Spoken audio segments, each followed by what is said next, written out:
Guys, welcome back my YouTube channel NKB प्रतियोगिता 2.0 और मेरा नाम निशांत कुमार है। और आज आप लोगों के लिए एक नया सामान्य ज्ञान प्रश्न उत्तर लेकर के आए हैं जलियांवाला बाग हत्याकांड पर आधारित। तो आज जलियांवाला बाग हत्याकांड हुआ था, तो आज इस पर आधारित सामान्य ज्ञान प्रश्न उत्तर आप लोगों के साथ हम साझा करेंगे। सामान्य ज्ञान प्रश्न उत्तर। तो चलिए प्रश्न की ओर प्रस्थान करते हैं। तो आज का हमारा प्रथम प्रश्न है, जलियांवाला बाग हत्याकांड कब हुआ था? 13 अप्रैल 1918, 6 अप्रैल 1920, 13 अप्रैल 1919, 23 मार्च 1919। तो यहाँ पे जो हो जाएगा विकल्प सी इसका सही उत्तर होगा। जलियांवाला बाग हत्याकांड 13 अप्रैल 1919 को घटित घटना, जिसमें ब्रिटिश सैनिक ने भारत के पंजाब क्षेत्र, अब पंजाब राज्य के नाम से प्रसिद्ध है, अमृतसर में जलियांवाला बाग नामक खुले स्थान पर निहत्थे भारतीय की एक बड़ी भीड़ पर गोलीबारी की थी, जिसमें कई 100 लोग मारे गए थे, कई सैकड़ों घायल भी हुए थे। अगला प्रश्न, जलियांवाला बाग में गोलीबारी का आदेश किसने दिया था? General Dyer, Mahatma Gandhi, Jawaharlal Nehru, Winston Churchill. तो यहाँ पे विकल्प ए इसका सही उत्तर होगा। जनरल डायर ने अपने सैनिकों को बैसाखी के दिन जलियांवाला बाग में एकत्रित अहिंसक प्रदर्शनकारी की भीड़ पर गोली चलाने का आदेश दिया था। अगला प्रश्न, जलियांवाला बाग हत्याकांड में कितने लोग मारे गए थे? लगभग 200, लगभग 500, लगभग 1000, लगभग 379। तो यहाँ पे जो हो जाएगा विकल्प डी इसका सही उत्तर होगा 16। ऐसा लगभग बताया जाता है कि 1650 राउंड फायरिंग हुई थी और ब्रिटेन की आधिकारिक तौर पे मरने वालों की संख्या कम बताई है, और ऐसा मानना है कि वहाँ की मरने वालों की संख्या काफ़ी अधिक थी। इसके तुरंत बाद डायर ने क्षेत्र में सख्त कर्फ्यू लागू कर दिया, जिससे प्रभावी रूप से यह पता चलता है कि घायलों तक कोई सहायता नहीं पहुँची और उन्होंने तड़प तड़प के जान दे दी। अगला प्रश्न, नरसंहार की जाँच करने के लिए आयोग का गठन किया गया था। कौन सा आयोग था? Lord Mountbatten, Lord William Hunter, Lord Curzon, Lord Cornwallis. तो यहाँ पे हंटर समिति की बैठक की गई थी। लॉर्ड विलियमसन हंटर ने नरसंहार की जांच आयोग की अध्यक्षता की थी। ठीक है। अगला प्रश्न, किस अधिनियम के कारण भारत में व्यापक असंतोष फैला और नरसंहार जैसी घटना में योगदान दिया? रॉलेट एक्ट, नमक अधिनियम, व्यापार अधिनियम, जलियांवाला बाग नरसंहार। तो यहाँ पे जो हो जाएगा विकल्प ए इसका सही उत्तर होगा। प्रथम विश्व युद्ध के बाद भारत में ब्रिटेन औपनिवेशिक शासन से अधिक राजनीतिक स्वतंत्रता की अपेक्षा बढ़ गई। हालांकि आपको बता दें कि दमनकारी आपातकालीन शक्तियां को कम करने के बजाय ब्रिटिश सरकार ने 1919 में रॉलेट एक्ट अधिनियम पारित किया, जिससे तनाव और भी बढ़ गया। तनाव क्या हुआ? और भी बढ़ गया। नरसंहार के समय पंजाब का लेफ्टिनेंट गवर्नर कौन था? Sir Michael O Dyer, Lord Chelmsford, Lord Irwin, sir Winston Churchill. तो यहाँ पे जो हो जाएगा विकल्प ए इसका राइट आंसर होगा। जलियांवाला बाग त्रासदी के समय पंजाब के lieutenant governor Michael O Dyer थे। अगला प्रश्न, रॉलेट एक्ट के खिलाफ देशव्यापी आंदोलन का नेतृत्व किसने किया था? सुभाष चंद्र बोस, भगत सिंह, महात्मा गांधी, जवाहरलाल नेहरू। तो यहाँ पे विकल्प सी इसका सही उत्तर होगा। इस अधिनियम का महात्मा गांधी सहित कई भारतीय नेता ने विरोध किया, जिन्होंने इसे मानवाधिकारों का उल्लंघन और भारतीय राष्ट्रवाद पर हमला बताया।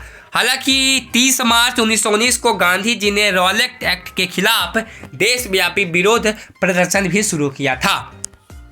अगला प्रश्न, नरसंहार के समय कौन सा ब्रिटिश अधिकारी भारत का गवर्नर जनरल था? Lord Mountbatten, Lord Curzon, Lord Chelmsford, Lord Cornwallis. तो यहाँ पे विकल्प सी इसका सही उत्तर होगा। 1919 में जब जलियांवाला बाग हत्याकांड हुआ था, तब लॉर्ड चैम्सफोर्ड भारत के वायसराय थे।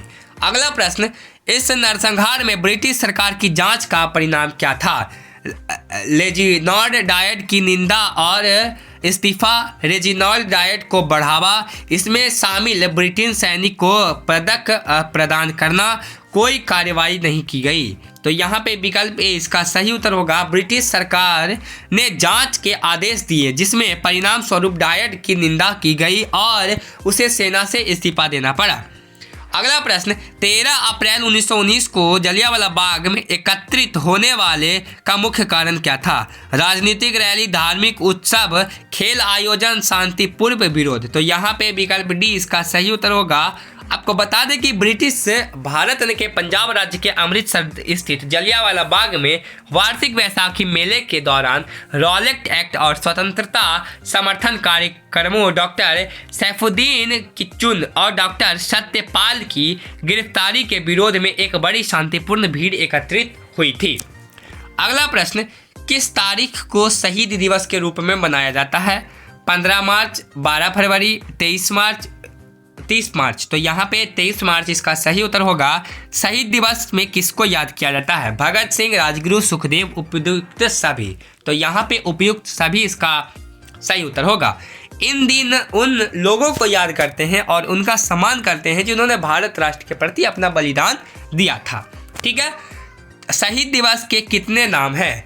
पुलिस स्मृति दिवस, कश्मीर शहीद दिवस, सर्वोच्च दिवस, उपयुक्त में से कोई नहीं, या उपयुक्त में से सभी। तो उपयुक्त में से सभी इसका सही उत्तर होगा।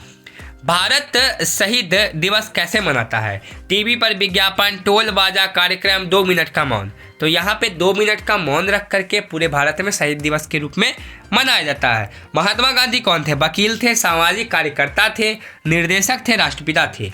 तो राष्ट्रपिता थे। अगला प्रश्न, महात्मा गांधी की हत्या कब हुई थी? 15 मार्च 1945, 15 जनवरी 1947, 20 जनवरी 1947, 30 जनवरी 1948, 2 फरवरी 1950। तो यहाँ पे जो हो जाएगा 30 जनवरी 1948 इसका सही उत्तर होगा। जब महात्मा गांधी प्रार्थना करने के लिए निकले तो नाथूराम गोडसे ने उन्हें गोली मार दी। 30 जनवरी 1948 को उनकी हत्या कर दी गई थी। अगला प्रश्न, 2 मिनट के मौन का क्या अर्थ है? श्रद्धांजलि देने के लिए, उन्हें याद करने के लिए, मौन रखने के लिए, या फिर सम्मान देने के लिए? तो सम्मान देने के लिए हम लोग मौन रखते हैं। हालांकि 2 मिनट का मौन नहीं रखना चाहिए, ज़्यादा मौन रखना चाहिए, क्योंकि वो हमारे वीर जवान थे। शहीद दिवस को कौन से प्रतीक दर्शाता है? फूल और स्मारक, राष्ट्रीय ध्वज, मोमबत्ती, उपयुक्त में से सभी। उपयुक्त में से सभी जितना करें इन लोगों के लिए कम है, क्योंकि धूप, गर्मी, बरसात को सहन करते हुए सरहद पे रहते हैं और हमारी रक्षा करते हैं। शहीद दिवस भारत सरकार के किस विभाग द्वारा आयोजित किया जाता है? रक्षा मंत्रालय, गृह मंत्रालय, भारत के राष्ट्रपिता, ए और बी दोनों। तो ए और बी दोनों इसका सही उत्तर होगा। हालांकि रक्षा मंत्रालय के द्वारा ही यह आयोजित किया जाता है। सुभाष चंद्र बोस का जन्म कब हुआ था?